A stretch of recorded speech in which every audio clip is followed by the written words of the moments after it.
কম বেশি রাইস আমরা সবাই খাই, কিন্তু আজকে আমি রাইসটা একটু অন্য রকমভাবে করব।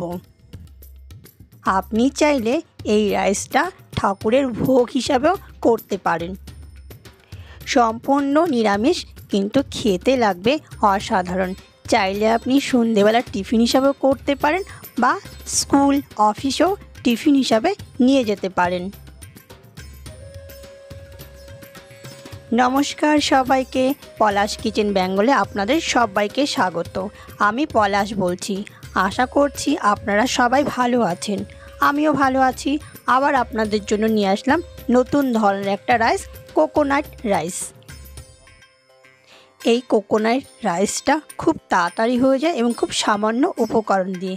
আপনি চাইলে এটা সব কিছুর সাথে খেতে পারেন, চাই নিরামিষ হোক বা ননভেজ আইটেম হোক, চাইলে আপনি সবার সাথে খেতে পারেন।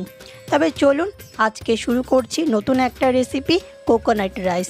দেরি করব না, তাহলে রাইসটার জন্য কি কি নিয়েছি বলে ফেলি একবার ঝট করে। এই হলো সমস্ত উপকরণ, তবুও আমি একবার বলে দিচ্ছি কি কি নিয়েছি। আমি এখানে নিয়েছি বাসমতি রাইস।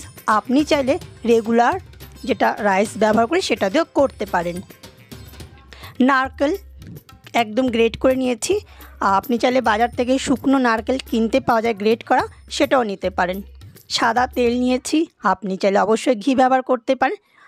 এখানে নিয়েছি ছোলার ডাল, আর নিয়েছি কলাইয়ের ডাল, যেটা উড়দ ডাল বা মাসকলাই ডালও অনেকে বলে থাকে।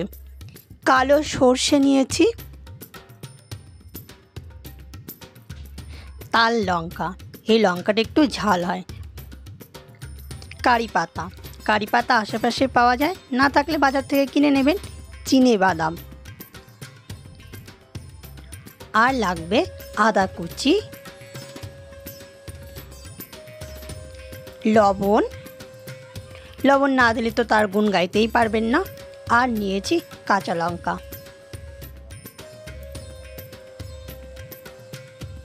এবারের কাজ হলো আমার রাইসটাকে ভালো করে জলে ধুয়ে নেব। আমি তো এখানে বাসমতি রাইস দিয়ে করছি, আপনারা চাইলে ঘরে যেটা রেগুলার ইউজ করেন সেই চালটা দিয়েও ব্যবহার করতে পারেন। আপনারা কিন্তু কিছু মনে করবেন না, দেখুন বারবার কথায় কথায় রাইস বেরিয়ে যাচ্ছে, তো এটা চালও বলতে পারি বা আমরা রাইসও বলতে পারি। ওই আর কি, ইংরেজ তো চলে গেছে, ইংরেজের একটা শব্দ রেখে গেছে, তাই রাইসটাই বেরিয়ে যাচ্ছে, কিছু মনে করবেন না। যাই হোক, কথায় কথায় কিন্তু চালটা আমার ভালো করে ধোয়া হয়ে গেছে। আর এবার কাজ হলো গ্যাস অন করে ভাত করে নেব। তো এখানে আমি একটা পাতিলা, যেটাকে বলে আমরা স্টিলের একটা বসিয়ে নিয়েছি, গামলা বা পাতিলা যেটাই আপনারা বলে থাকবেন। আমি তো এটাকে পাতিলাই বলে ফেললাম, ওই যে আমি হয়ে গেছি না ঘাটকা না ধোপাকা। আচ্ছা, এবার দেব সামান্য পরিমাণে একটু লবণ, আর দেব একটু সাদা তেল। সাদা তেল আর লবণটা দেওয়াতে না ভাতটা বেশ একটু ঝরঝরে টাইপের হবে, তাই আমি এখানে একটু লবণ আর একটু সাদা তেল দিলাম। না দিলেও চলবে, কারণ ওটা আপনাদের ইচ্ছা, বুঝতে পেরেছেন। তো আমার কাছে মনে হলো যে বাসমতি রাইসগুলো তো একটু চিপচিপে টাইপেরই হয়ে থাকে, তো এর জন্য আমি একটু লবণ আর সাদা তেল দিয়ে দিলাম। যাই হোক, কথায় কথায় দেখুন ভাতটা খুব হয়েও এসছে। এবার ভাতটাকে একটা ছাঁকনির সাহায্যে ছেঁকে নেব। হ্যাঁ, বাসমতি রাইস কিন্তু একদম 100-এ 100 করলে কিন্তু রাইসটা পরে ভেঙে যেতে পারে। তো এখানে রাইসটা আমি 100-র মধ্যে 80 ভাগ করে নিয়েছি, আর 20 ভাগটা রান্না করতে করতে হয়ে যাবে। তো এখানে 100 ভাগের মধ্যে 80 ভাগ হয়ে গেছে। এবার একটা ছাঁকনি দিয়ে ছেঁকে নেব। গ্যাসটা বন্ধ করে দিচ্ছি। আমার একটা হিন্দি চ্যানেল আছে, বুঝতে পেরেছেন, পলাশ কিচেন 2845। ওই আর কি, হিন্দি বাংলা ইংরাজি সব মিলে একটা হয়ে গেছে, না ঘাটকা না ধোপাকা। যাই হোক, আমার ভাত হয়ে গেছে, ভাতটা এবার ঠান্ডা করতে রেখে দিয়েছি। আবার কাজ হলো গ্যাস অন করব, কড়াইটাকে ভালো করে গরম করে নিয়েছি। এবার দেবো সাদা তেল। সাদা তেলটা যখন গরম হয়ে যাবে, প্রথমে চিনা বাদামগুলোকে ভেজে তুলে নেব। তো তেলও গরম হয়ে গেছে, আর বাদামগুলো ভাজার সময় গ্যাসটাকে একদম লোতে রাখবো, না হলে কী হবে বলুন তো, বাদামের ছোকলাগুলো তাড়াতাড়ি ব্রাউন কালার হয়ে যাবে আর বাদামটা ভেতরে কাঁচা থেকে যাবে। তাই একদম লো ফ্লেমে বাদামটাকে ভেজে তুলে নেবো একটা প্লেটে। কথা বলতে বলতে বাদামটাও ভাজা হয়ে গেল, একটা প্লেটে এবার তুলে নিচ্ছি।